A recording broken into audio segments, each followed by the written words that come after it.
On November 3rd, 2017, Jack and Jellyfy would upload their Season 4 premiere of their show Battle for Dream Island, titled Battle for BFDI, which had 64 contestants competing for hosts 4 and X's grand prize of BFDI.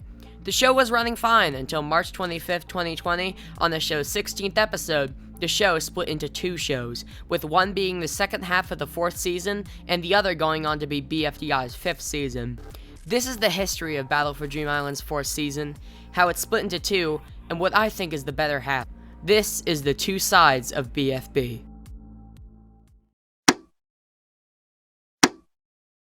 Like I said before, BFB began in 2017 with its first episode, Getting Teardrop to Talk. From here, the season kept getting more and more episodes, uploading them pretty frequently. At first it was just Michael and Carrie Huang, plus new member Satomi working on the show, but over time more and more people were added on the team to work on the show more frequently. People like Dunkel Blau were brought on to do the super cool exit CGI, more animators like Niall Burns and Pokey Soda by BFB 13. The show was evolving fast, but on the topic of BFB 13, it took an entire year for that episode to release. To put that in perspective, episodes 9 and 10 released in the same month of April, and BFB 12 came out in 2018, and BFB 13 in 2019. It was most likely because they wanted to take a break, you know? One episode a month isn't easy.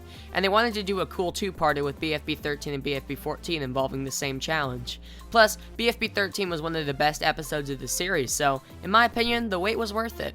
Thankfully, BFB 14 came out within a month of BFB 13, and then BFB 15 came out in December of 2019. Yeah, things weren't looking too great. With the rate the show was going, with one episode every 5 months, which is not good for a long-running show, and considering the fact that the show has 64 contestants, one being eliminated each episode, Jack and Jellyfy had to make a choice. They could either keep the current upload schedule with no changes and eliminate each character one by one every episode, including rejoins and debuts, or split the show into 2, making Season 4B and Season 5. And if we really want to get into the first option, if they kept going until one character remained, we'd have 64 episodes of BFB. Including debuts and rejoins, we'd get up to likely 70 if they decided to do multi-part episodes some more. In the video explaining why BFB split, Carrie claims that if the show was going at the rate it was, he'd be in his 40s when the show ended. At the time of this video, Carrie was 23 years old, which means if the schedule was kept up, one episode every 6 months, we'd reach BFB 70 in 2046. That is genuinely awful. And if we want to go even worse, at this time, January 2025, if BFB never split, we'd probably still be on BFB 24. I'm not even joking. We would only be a 4th done with the show. So, maybe it's for the best that we never got to BFB 67. And thus, on March 25th, 2020, with the release of BFB 16, a new host 2 arrives to split the show, one being with 14 contestants and the other being with 40 contestants. And the 14 contestant one, Battle for BFB, would become the second half of Season 4, which is where the terms pre-split and post-split come into play. Alright, now let's advance into BFB 17.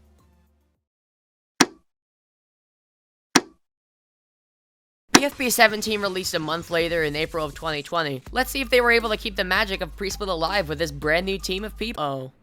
Yeah, BFB 17 was not great, something I've made clear in my ranking video as I ranked it at the very bottom of the entire show. It was very clear this was a rough transition period. Before this episode released, in early 2020, Jack and Jellyfy released a video claiming they were hiring for new animators, audio editors, social media posters, everything. What resulted was the 20+ animators hired for post-split. Because of all of, well, everything, the episode came off more as a multi-animated project or map, because of each scene being in a different art style. When the next 2 episodes came out, they were better, but post-split seemed to be a very big dip in quality for the season, and I'd argue the whole show. But honestly, after BFB 17 to 20, the season managed to get a very big boost in quality, with more consistent animation, better writing, and it was just a whole lot of fun. I hold post-split really fondly to me because it may not have had the best episodes, but it was just really fun and charming. Some of the earlier episodes may have not been fantastic, but post-split was made with a lot of love for the show, and you can see that very clearly in the latter half of it. Them even decided to make big shakeups for the series, like moving the entire cast to the desert, Announcer returning, and Purpleface as well. Last time we saw him was BFDI 24. Or I guess BFDI and 9 too, if you want to count that. And to top it all off, a really fun finale that wraps everything up nicely. Also, the cast is really good too, featuring a bunch of fan favorites, but also some new guys that got a really big chance to shine, most notably Lollipop, who was one of the most hated in the show, and quickly became a fan favorite by the time she joined post-split, something that probably would never happen with how big the cast was. That's another thing. Smaller cast equals more time to flesh out character development.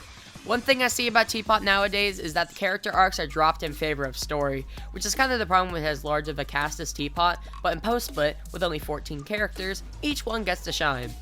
Except for Balloony. He was eliminated first. Now, with all I've said about post-split, all the negatives, but ultimately more positives, you'd probably say it's the better half of the season by far for those reasons. But, surprisingly, it's exactly the opposite for a lot of people. Not even a lot, a majority of the entire Object Show community. So, we're gonna talk about it. The war against pre-split and post-split has been going on for a long time. Even 4 years after post-split ended, you'd still get mauled to death over you saying that you liked BFB 22 over BFB 5. People do not like this season. Some even claiming it's the worst Object Show they've ever seen when we have things like Object Oppose. But why? Why do people hate post-split so much, when I've already mentioned all the great things about it? Well, I'm gonna address the main criticisms I see about post-split all the time. Number 1, BFB 17 to 20 sucked. And this is the only one where I agree with. They were, objectively, really bad episodes. Number 2 is the fact that 4 is out of character. I see this everywhere still. People claiming that 4 was changed for the worst in BFB 16, to the end of post-split. Before, he was this mystical god that tortured contestants for fun. Now he's moping around crying because his show got canceled. Wah wah, shut up! But if you really take a look at how 4 acted up to this point, you'd understand. In the finale of post-split, we find out how 4 was originally a super fan of BFDI, and eventually wound up hosting the show itself. The reason 4 broke down over 2 coming in and stealing all the contestants was because 4 was finally living his dream, and he was overrun with power. And when the threat of that power being taken away finally came into fruition, he broke down. Because in the end, 4 is still just that super fan he always was. In post-split, he finally realizes that nobody really respects him, and so he spends the entirety of the season trying to get people to respect him. But nothing he tries works. This is why he acts so different. Not because he's out of character, this is his character. The god status was not his character. Sorry, I went on a tangent. Number 3, Purple Face sucks. I still see hate for this little guy. And I don't know what he did to deserve the hate. All he did was be a silly goober and y'all hated him. He was one of the best characters in post-split, I'm just gonna say it. He always made me laugh every time he was on screen, whether it was his amazing song or his segment on TV where he tortured Flower. Oh. I probably could think of more reasons why people don't like this season, but it mainly comes down to the fact that it isn't pre-split. It's not the same as the first half, and I think that objectively is a terrible argument. I think I would have liked it less if it kept going like pre-split, because episode 16 was downright horrible. Post-split was honestly the best way BFB could have continued, and I'll always be grateful for that. But, now here we go. Where do I stand? Which half is better, pre-split or post-split? Pre-split. Yeah, I know, I defended post-split like my life depended on it throughout this video, and even though the first half had some pretty trash episodes like 2, 5, and 16, it still had some of the best episodes of the entire show. But, I don't want to demean post-split either. It still had some great episodes of its own that I rewatch frequently, just because of the simple fact that it's fun.